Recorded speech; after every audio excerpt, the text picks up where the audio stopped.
여러분, 저는 이 말씀을 통해 하나님의 기쁨이 어디에 있는가를 같이 한번 생각해 보기를 원하는 바입니다. 오늘 주시는 말씀은 예수님의 비유 가운데 천국, 그래서 천국은 이렇게 시작이 되죠. 천국, 하나님의 나라를 소개하기 위하여 사용한 비유의 말씀이죠.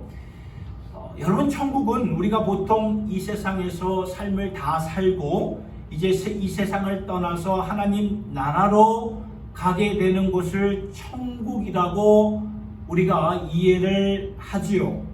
이것도 맞지만 성경을 보면 천국, Kingdom of Heaven이죠.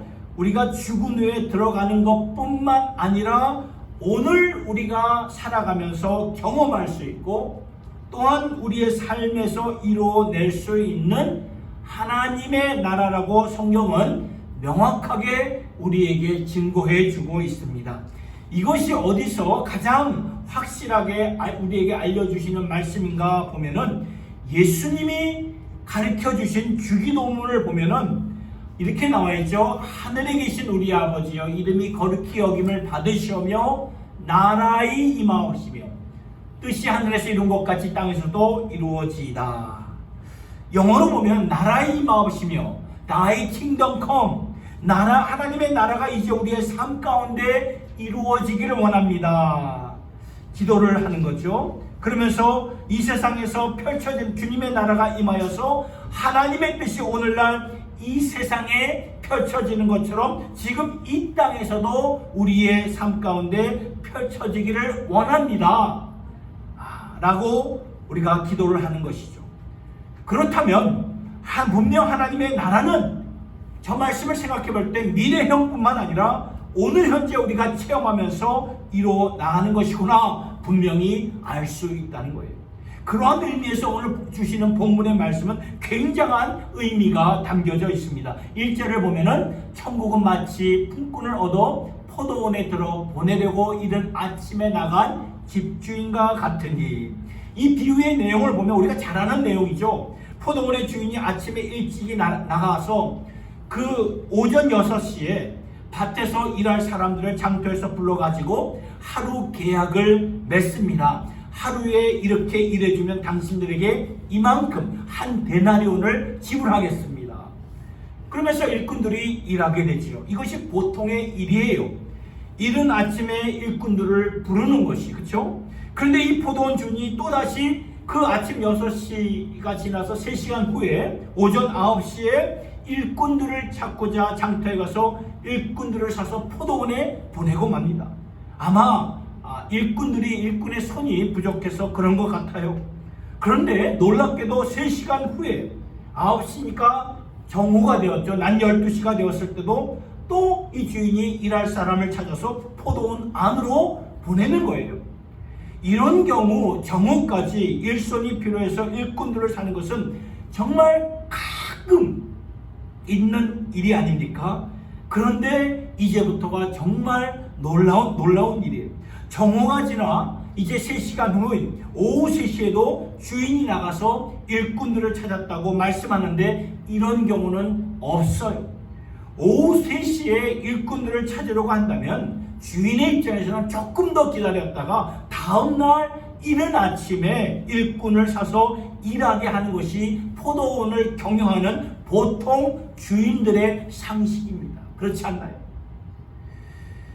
그런데 오후 3시에도 일꾼들을 불러서 일하게 하는 것이 하는데 이제 정말 놀라운 것은 오후 3시가 지나 2시간이 흘러서 오후 5시가 되었을 때 이제 일할 수 있는 시간은 1시간밖에 안 남았어요. 6시에 물을 1시간밖에 안 남았어요. 그런데도 주인이 나가서 일꾼들을 불러서 포도원에 들어가게 일했다는 것을 말씀에서 보게 되는데 이것이 하나님의 나라, 킹덤 오브 헤븐이다 라고 말씀하는 거예요. 그리고 더 놀라운 것은 이제 하루 일이 다 끝났을 때 주인이 모든 일꾼들을 불러서 오늘 말씀을 보니까 똑같이 그들에게 삭슬을 주는데 이것이야말로 전무후무한 일이죠. 있을 수가 없는 일입니다. 1시간 일한 사람이든 하루 종일 일한 사람이든 똑같이 한 데나리온씩 베푸시는 그 주인의 모습을 보면서 이것이 하나님의 나라다. 여러분, 오늘 성경에서 나오는 주인은 세상의 주인하고 다르다는 거예요. 세상 주인은 포도원을 운영하면서 이익을 남기기 위해서 일꾼들을 고용합니다. 이만큼 일손들이 필요하니까 이만큼 그 일손들을 통해서 내가 이익을 챙겨야겠다, 남기겠다. 이익을 위해서 일꾼들을 찾는데, 성경에서 나오는 주인은 한 가지가 다르죠. 이익을 남기는 것이 아니라 사람들로 하여금 그 일하게 하는 것이 주인의 목적이라는 것을 우리가 금방 캐치할 수 있는 거, 알 수 있다는 거예요.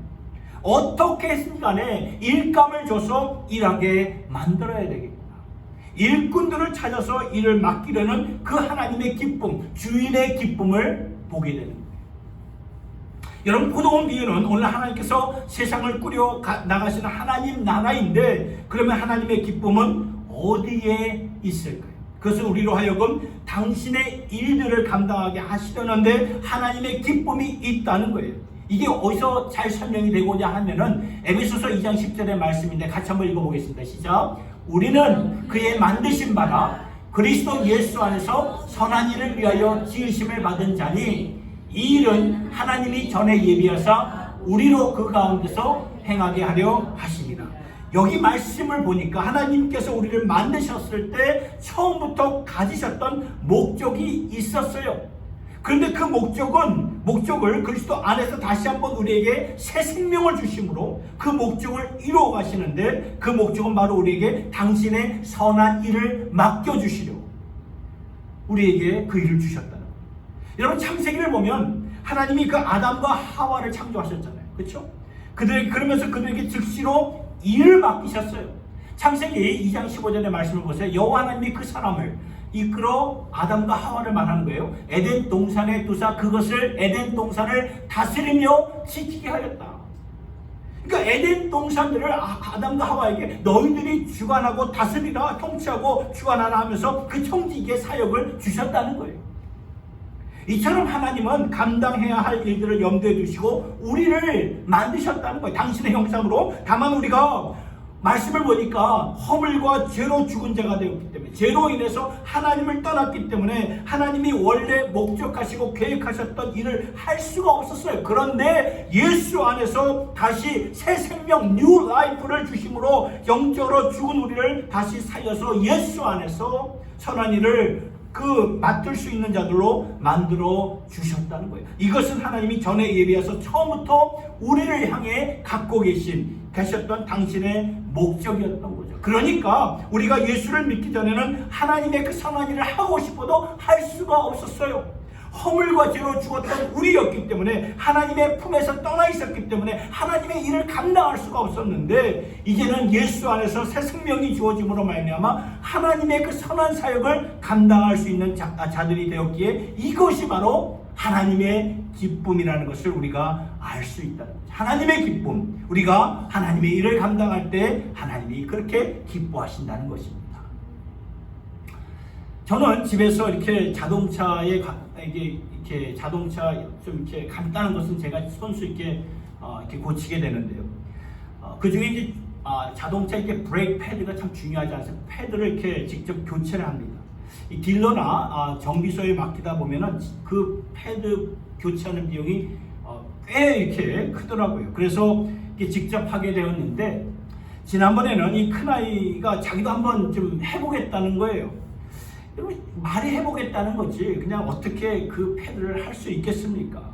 근데 이제 그 큰아이가 좀 하고 싶다고 하니까 같이 하도록 좀 옆에서 가르쳐주고, 또 어떤 그 파트에서는 함께 나사를 풀고 나사를 조이고, 같이 하니까 좀 시간도 절약이 되고 일이 참 수월해지는 것을 제가 이렇게 느꼈어요.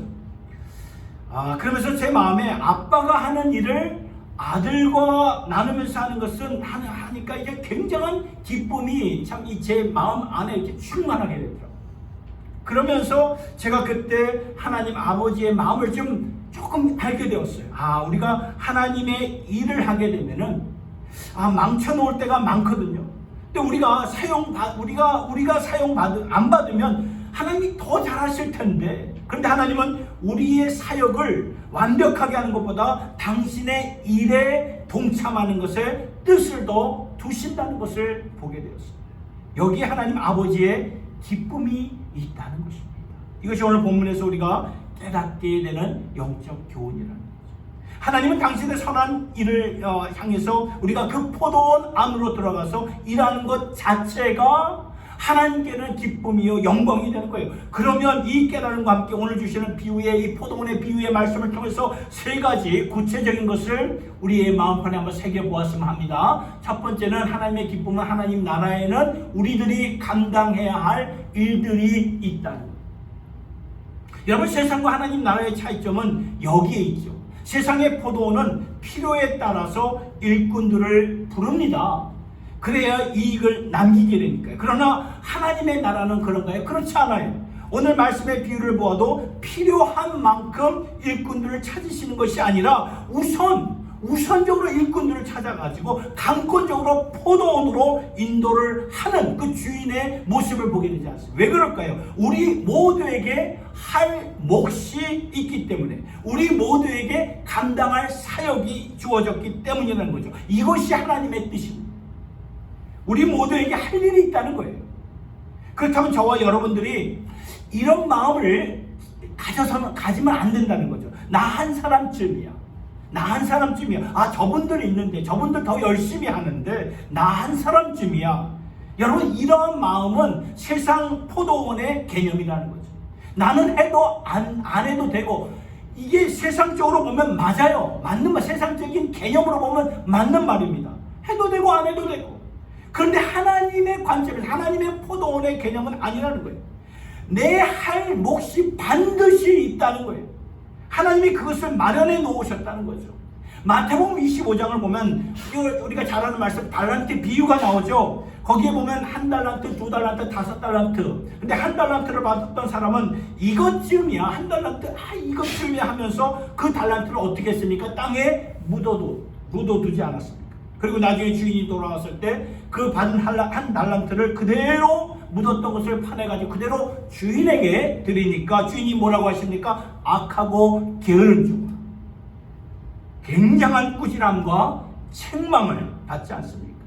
그러니까 필요에 따라서 나 한 사람쯤이야가 아니라는 거죠. 하나님이 맡겨주셨을 때는 우리가 감당해야 할 몫이 분명히 있기 때문에 맡겨주신 것이고, 그것을 우리가 감당할 때 하나님이 기뻐하시고 영광을 받으신다는 것입니다.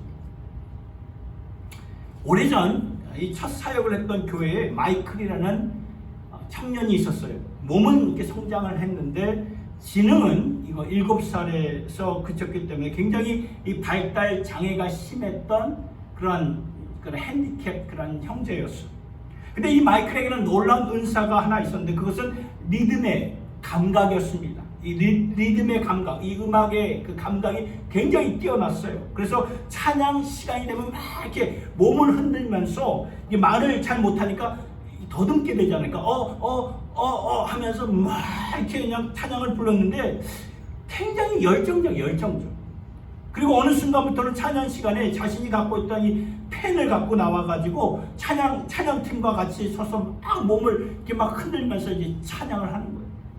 그러니까 처음에는 거기 앉아 계셨던 집사님들이나 모두 깜짝 놀라는 거죠. 그래가지고 집사님들이 그 마이크를 데리고 들어와서 이제 앉히곤 했는데 이게 매 예배 때마다 반복이 되는 거죠. 그냥 나와서 펜을 가지고 막 이렇게 그냥 찬양을 하는 거예요. 그러니까 민망하기도 하고 어색하기도 했는데 어느 순간 하나님께서 제 마음에 깊은 감동을 주시더라고요. 그 무슨 감동이냐 하면은 내가 기뻐하는 찬양이다. 제가 깜짝 놀랐어요. 하나님이 기뻐하시는 찬양이다. 그러니까 여러분, 우리가 보기에는 어색해요. 민망하지만 하나님 보시기에는 저것이 너무나 귀한 찬양이구나. 찬양으로 여기신다는 거예요. 여러분, 저는 그때 그 마이크를 통해서 예배의 진정한 의미를 좀 깨닫게 되었어요. 이것이 하나님이 기뻐하시는 예배구나. 하나님 앞에 저렇게 찬양하는 것이 진정한 찬송이고 찬양이구나. 여러분, 사무엘하 6장의 말씀을 보면 하나님의 언약궤가 오벳 에돔의 집에서 이제 다윗성으로, 하나님의 언약궤가 블레셋에 빼앗겼잖아요. 그러면서 우리 이제 다윗성으로 다시 이제 가져오게 되는데, 다윗성으로 돌아올 때 다윗이 얼마나 기뻤던지 그 여호와 앞에서 힘을 다하여 방방 뛰면서 그냥 춤을 추는데, 그 장면을 보았던 그 다윗의 아내였던 미갈이 어떻게 여겼죠? 업신여겼다는 거예요.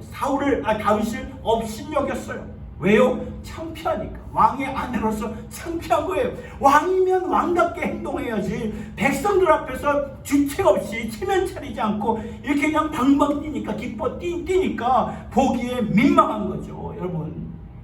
그러니까 저 말씀을 보니까 보세요. 여호와의 궤가 다윗성으로 돌아올 때 사울의 딸 미갈이 창으로 내다보다가 다윗 왕이 여호와 앞에서 뛰놀며 춤추는 거 보고 심중에 저를 업신여겼다. 사람과 환경을 보면 그걸 의식하게 되면 창피하고 민망한 거예요. 민망한 거죠. 여러분, 하나님의 나라는요, 나 한 사람쯤이야, 나는 부족한데 그런 게 없어요.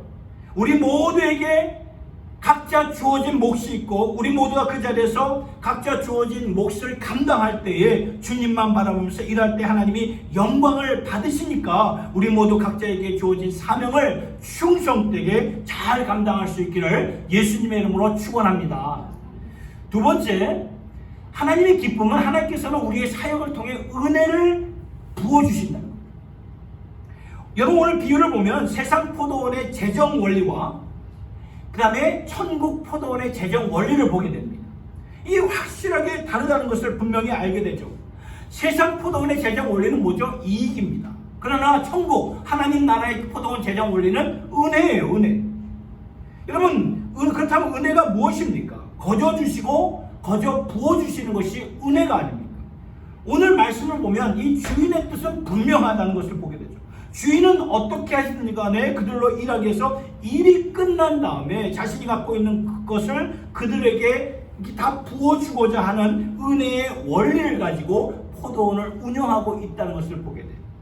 그러면 이 말씀을 보니까 우리가 포도원 안으로 들어가서 사역함으로써 주인의 은혜를 받을 수가 있겠구나 라는 것을 깨닫게 되죠. 여러분, 성경에는 두 가지 은혜가 있습니다. 하나는 거저 주시는 은혜가 있고요, 또 하나는 순종과 섬김을 보시면서 하나님이 우리에게 주시는 은혜가 있다는 거예요. 여러분, 거저 주시는 은혜는 무엇일까요? 거저 주시는 은혜는 우리의 구원을 말해주는 것입니다. 구원. 우리가 허물로 죄로 죽었기 때문에 하나님께서 거저 부어주시는 은혜로 우리를 구원해 주시지 않는다면 구원받을 자 누가 있어요? 아무도 없어요. 그래서 에베소서 2장 8절의 말씀을 보니까 너희가 그 은혜를 인하여 믿음으로 말미암아 구원을 얻었나니 이것이 너희에게서 난 것이 아니요 하나님의 선물이다. 그러니까 우리를 구원하실 때는 하나님께서 우리에게 값없이 부어주시는 은혜를 주셨어요. 그런데 구원 말고 하나님께서는 우리에게 부어주시는 또 다른 은혜가 있는데, 그것은 우리의 사역을 따라서 우리가 주님을 섬기는 그 모습을 따라서 주시는 상급임을 우리는 분명히 알 수 있어야 되는 것입니다. 그것이 바로 달란트 비유에서 볼 수 있는 말씀인데, 하나님께서는 이 사역을 통해서 우리에게 주시고자 하는 은혜가 있다는 거예요. 무슨 은혜가 있을까요? 제가 나름대로 묵상을 해보았는데, 첫째로는 하나님께서 당신의 능력을 주신다는 거예요. 사도 바울이 그러한 고백을 했죠. 빌립보서 4장 13절의 말씀. 내게 능력 주시는 자 안에서 내가 모든 것을 할 수 있다. 사도 바울은 하나님께서 자신에게 맡겨주신 사역을 감당하기 위해서 능력을 주신다고 말씀하셨죠. 죄인 중에 괴수인 나에게 사도의 직분을 주셨는데, 이 직분을 감당할 수 있도록 하나님께서 능력을 주셨다.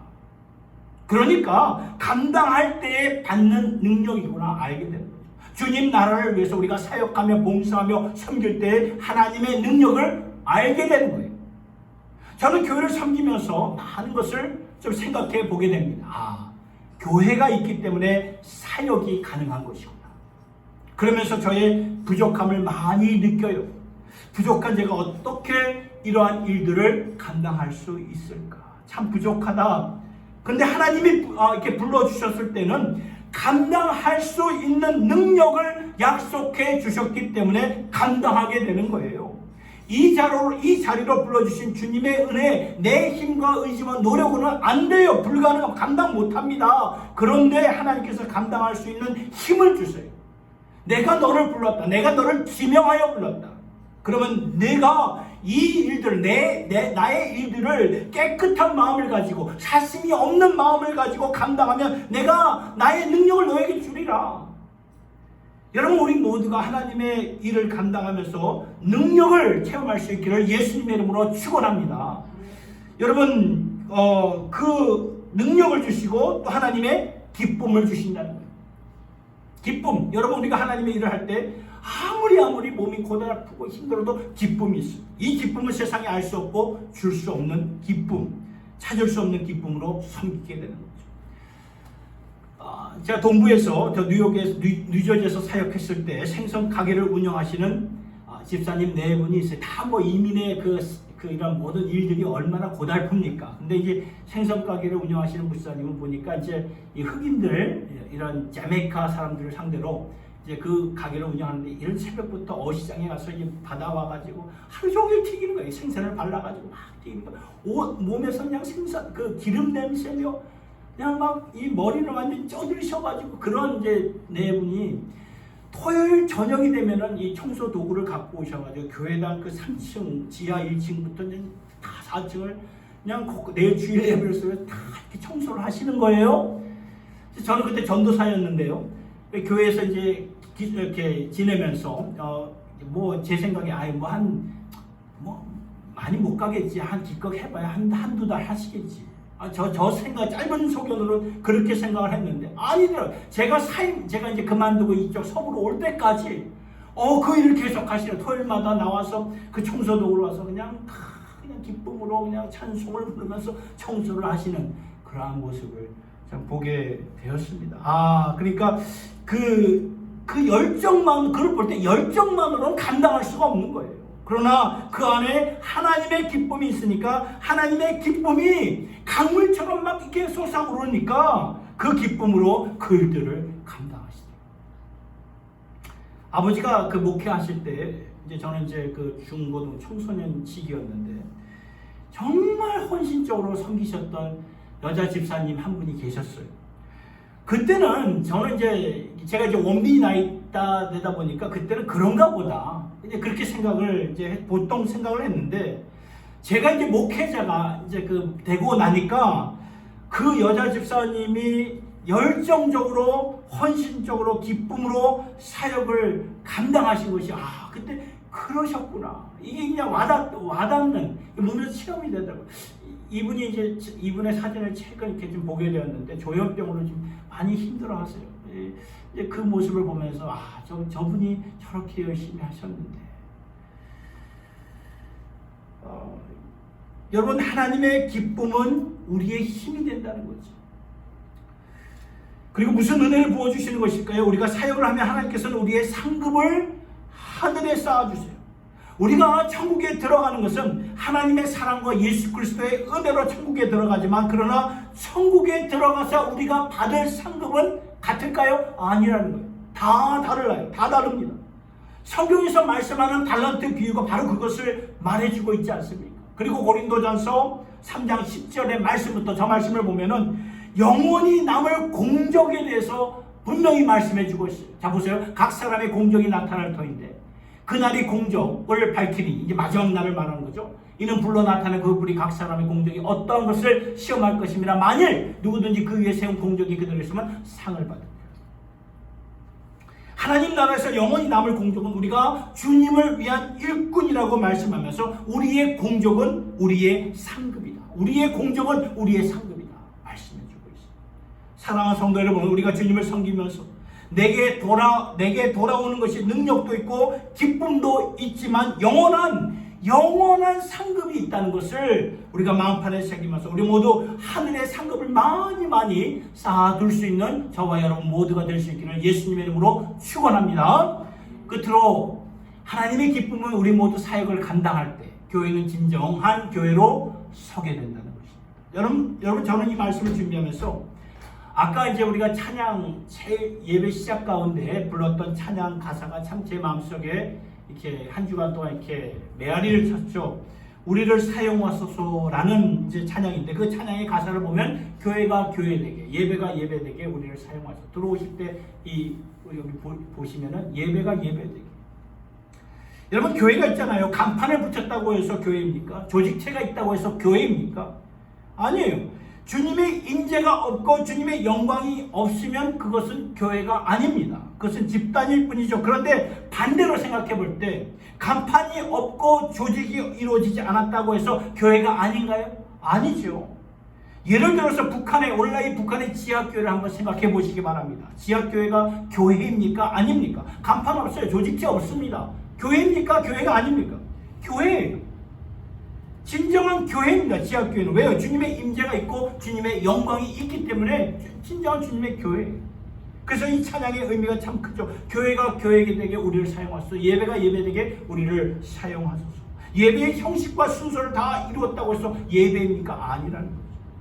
로마서 10장의 말씀을 보니까 거룩한 산제, 우리가 거룩한 산제사라고 그러죠. 거룩한 산제사는 우리가 주님을 섬길 때, 사역으로 섬길 때, 은사를 따라 섬길 때 진정한 예배를 드리는 것이고 진정한 교회가 되는 것이다 라고 말씀해 주고 있어요. 그렇다면은 진정한 교회, 주님의 임재가 임하기 위해서 필요한 것이 무엇일까요? 우리가 지난 주일의 말씀에도 보았듯이 에베소서 4장 12절의 말씀 같이 한번 읽어보겠습니다. 시작. 이는 성도를 온전케 하며 봉사의 일을 하게 하며 그리스도의 몸을 세우려 하십니다. 보셨나요? 성도들을 온전하게, 성도들을 양육해서 봉사의 일을 맡겨라. 포도원의 포도원밭에 강권하여 들여보낸 것처럼 사역을 맡겨라. 그러면 그리스도의 몸이 세워질 것이다 말씀하고 있는 거예요. 고린도전서 12장의 말씀을 보니까 교회를 가리켜서 예수님의 몸이다 라고 말씀을 하죠. 한 몸이 있는데 여러 지체가 있듯이 우리가 바로 그 몸의 여러 지체라고 말씀하고 있습니다. 보세요. 고린도전서 12장 12절 몸은 하나인데 예수님을 가리키고 많은 지체가 있고 몸의 지체가 많으나 한 몸인가 같이 그리스도도 그러하니라. 여러분 이 몸은 하나인데 많은 지체가, 그런데 그 몸의 많은 지체가 한 몸을 통해 한 공동체 교회를 이루게 되는데, 그러니까 진정한 주님의 인재가 거하는 교회가 되기 위해서는 우리가 저 말씀을 보라는 거예요. 머리 대신 예수님 안에 모든 지체들인 우리가 제각기 자기의 몫을 감당할 때 주님의 교회가 온전하게 세워진다는 거예요. 여러분 만일 우리의 몸이 30%만 활동한다면 그 몸은 정상적인 몸입니까? 아니에요. 병든 몸입니다. 우리의 몸이 50%만 활동한다면 그 몸도 건강한 몸은 아니에요. 그런데 오늘날 주님의 교회들마다 보면은 왜 30%만 활동하고 왜 50%만 활동을 할까요? 그래서 우리가 성경으로 돌아가서 교회를, 주님의 몸된 교회를 곰곰하게 우리가 생각해 보아야 됩니다. 교회가 무엇인가? 교회는 간판이나 조직이 아니에요. 예배의 어떤 순서를 우리가 감당했다고 해서 진정한 예배가 아니라, 진정한 예배는 내 몸을 거룩한 산제사로 드릴 때 그게 거룩한 예배라는 거예요. 사랑하는 성도 여러분, 오늘의 이 혼란하고 어지러운 이 시국 가운데 주님의 몸된 교회가 아름답게 서 있기를 예수님의 이름으로 축복합니다. 왜냐하면 예수님께서 마태복음 16장 18절에 내가 이 반석 위에 내 교회를 세우리니 음부의 권세가 이기지 못한다. 여러분, 이 내 반석 위에 내 교회를 세우고 음부의 권세를 이길 수 있다고 말씀하셨어요. 그러면 교회가 진실로 오늘의 이 세상 속에서 소금과 빛이 되고, 그리고 이 다음 세대에 하나님의 소망이 되어야 되는데, 그러기 위해서는 우리 모두가 각자 주어진 자리에서 활동하면서 사역할 때 교회가 된다는 것입니다. 본문의 포도원을 우리가 구체적으로 보면은 주님의 교회예요. 포도원이 오늘 구체적으로 말씀하면 주님의 교회인데, 그 포도원 안으로 일꾼들이 다 들어가서 일할 때 그 포도원이 교회가 풍성하게 세워지듯이 당신의 주님의 교회도 마찬가지라는 거예요. 사랑하는 성도 여러분, 하나님의 기쁨이 어디에 있을까요? 당신의 백성들이 당신의 일을 하는 데 있다는 거예요. 하나님의 일들을 우리가 죽게 하듯 감당할 때 주님의 기쁨이 있고요, 주님의 능력이 임하고 주님의 영광이 임한다는 것입니다. 그러한 영광스러운 교회 함께 이루어 나갈 수 있기를 우리 주 예수님의 이름으로 축원합니다. 기도하겠습니다. 하나님 아버지, 오늘 우리는 포도원의 주인 되시는 하나님의 그 마음, 하나님의 가슴을 보았습니다. 어떻게 해서든지 간에 우리에게 당신의 일을 맡겨주셔서 우리로 하여금 당신의 그 영광과 은혜와 당신의 자부심을 갖고 이 세상에 살라고 우리를 재촉하시고 감권하시는 주님을 보았습니다. 하나님, 우리는 이른 아침부터 부름을 받아 일하는 자입니까? 오래전부터 직분을 받고 그렇게 일하는 분들이 계셨다면 다시 한번 이 말씀 앞에 내 자신을 돌아보아 정말 깨끗한 마음으로, 식지 않는 열정으로, 감사하는 마음으로 하나님을 섬기게 하여 주시옵소서. 혹 우리 가운데 이미 오후가 되었는데도 아직 포도원에 들어가지 못해서 일하지 못한 분들이 있습니까? 아버지, 강권하여서 내 포도원 안으로 들어가라고 말씀하시는 그 주님의 말씀 앞에 우리가 순종할 수 있는 저희들 되게 하여 주시옵소서. 그래서 주님의 몸된 교회를 같이 함께 세움으로 아버지의 영광이 이 땅에 우리를 통해서 우리의 입술을 인하여서 선포가 되고 세워지는 그러한 축복, 그러한 특권과 함께 누리는 주님의 권속들 되게 하여 주시옵소서. 모든 영광 주님께 올려드리며 우리 주 예수님의 이름으로 기도드리옵나이다. 아멘.